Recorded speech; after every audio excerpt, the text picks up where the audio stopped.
Hello and welcome to the Audit Room. Today we will learn how to establish an internal audit department in 12 easy steps. Setting up an internal audit department is a critical process that requires careful planning, execution, and oversight to ensure its effectiveness. This is essential to ensure that the organization's internal controls, risk management, and governance processes are effective and efficient. Here's a step-by-step guide to help you get started. You can also use this guide to revalidate the position of the existing internal audit department in your organization. By following these steps, you can ensure that your internal audit department is positioned for success and can provide value to your organization. The first step in setting up an internal audit department is to define the purpose, scope, and objectives of the department. This should be aligned with the organization's objectives, goals, and risks. It is important to involve the board or audit committee in this step to ensure that their expectations are aligned with the objectives of the internal audit department. Here is an example of the purpose and scope of the internal audit department. However, this can vary depending on the organization size, industry, and goals. A few examples of the objectives of the internal audit department are listed here. Again, these will vary depending on the organization size, industry, and goals. The second step is to determine the organizational structure of the department. This includes identifying the reporting lines, roles, and responsibilities of the internal audit team, and ensuring that the department is positioned in such a way that does not impair its independence. While the position of the internal audit department may vary from one organization to another depending on its size, industry, shareholders and owners, etc., however, the most important thing to consider is to maintain the independence of the internal audit function. So let us say we place the internal audit department within the finance, accounting, or for that matter any other function. However, it may compromise its independence and objectivity, as it may be influenced by the goals and objectives of that function. Similarly, reporting to a lower-level executive may limit the internal audit department's ability to report issues and risks to senior management and the board. So what is the ideal position of the internal audit department? The ideal position in an organization's structure for internal audit to report functionally to the board of directors or the audit committee, and administratively to the executive management, usually to the CEO. This allows for a degree of independence and objectivity in their reporting and allows for the board or audit committee to receive direct and unfiltered information on the organization's internal controls, risk management, and governance processes. By reporting directly to the board or audit committee, the internal audit department is better positioned to provide assurance that the organization's objectives are being met, risks are being identified and managed, and the organization is operating effectively and efficiently. This structure also helps to ensure that internal audit findings are acted upon in a timely manner and that any necessary corrective actions are taken. The next step is to hire a chief audit executive who will lead the internal audit department.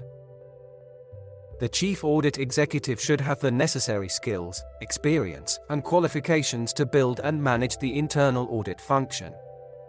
The board or audit committee should be involved in the hiring process to ensure that the chief audit executive has the necessary independence, objectivity, and competence to fulfill their responsibilities, and free from any conflicts of interest.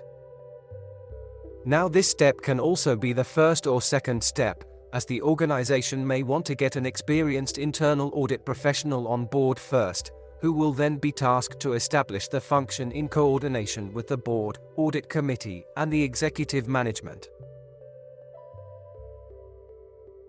Moving on, the next step is to develop the internal audit charter. This is a key document that outlines the purpose, authority, and responsibility of the internal audit function.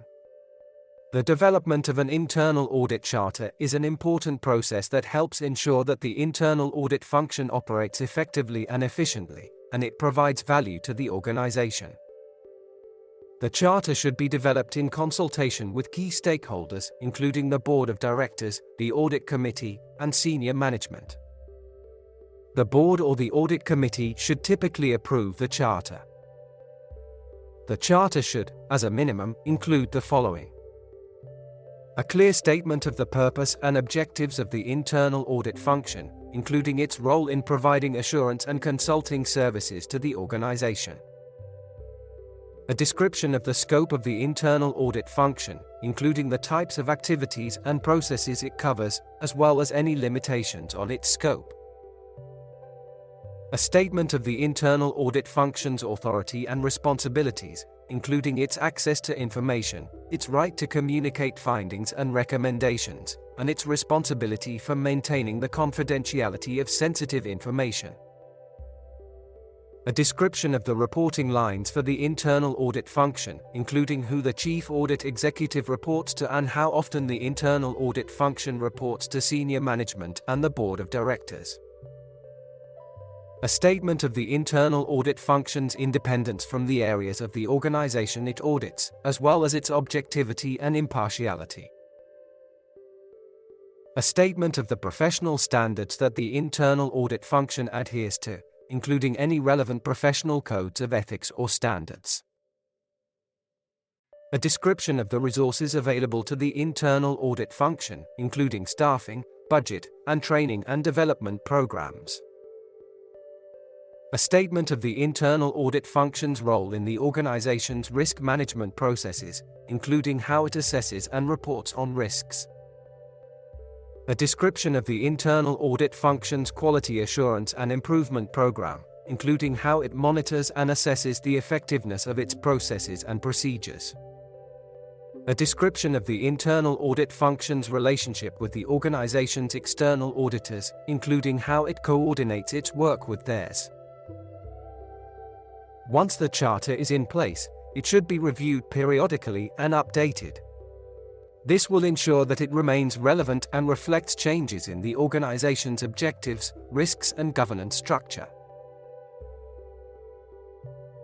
Now that the internal audit charter is in place, the next step is to develop well-defined policies and procedures that would govern the audit process. There is no rigid rule on how many policy or procedures to have. It would in fact depend on an organization's maturity level, its size, the industry it operates in, as well as the size of the internal audit department. To keep things simple at the beginning, one can start by developing 3 governing documents. Let us go over them one by one. The first document would be the audit policy.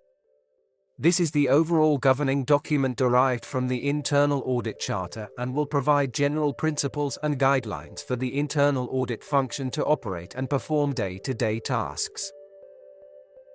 Few examples that may be included in the internal audit policy are: purpose, scope, and authority, roles and responsibilities of internal auditors and management, access to information and records, confidentiality, integrity, objectivity, and independence requirements, standards for executing the audits, continuous professional development of auditors, internal audit continuous improvement. The second document is the audit communication procedure. This document will set out the different requirements and processes for communications with the board, audit committee, and senior management. It will also set out the process for communication with auditees before, during, and after an audit, including follow-ups on control gaps closure. You can also include procedures for internal communications within the audit department, for example weekly meetings, monthly status updates on gaps closure. The document can also define timelines and deadlines to send and receive information along with the frequency for each type of communications. The third document is the Internal Audit Manual. This document serves as a guide for the internal audit function, helping to ensure consistency and quality in the audit process. This document will provide detailed steps in carrying out each activity within an internal audit function, such as the audit planning process, audit execution process, reporting process, audit and project timekeeping, standard for audit documentation, follow-up process for closing control gaps, special audits and investigations, carrying out consulting assignments, and the quality assurance process. The 3 documents discussed here should serve as a good start for an internal audit function. While there is no standard structure or content, however, organizations should develop these in line with industry best practices and regulatory requirements. The next step in this process is to define the audit universe and then carry out a risk assessment. The audit universe is the set of entities, processes, and systems that will be audited by the internal audit department. It's important to define the audit universe and carry out a risk assessment to identify high-risk areas that require more attention. This area is covered in detail in a separate video. Once the audit universe has been crafted and risk assessments are completed, the next step is to develop the internal audit plan.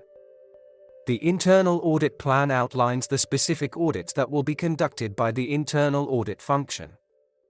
The plan should be developed based on the audit universe and risk assessment in Step 6 and the scope of the internal audit function set out in the internal audit charter.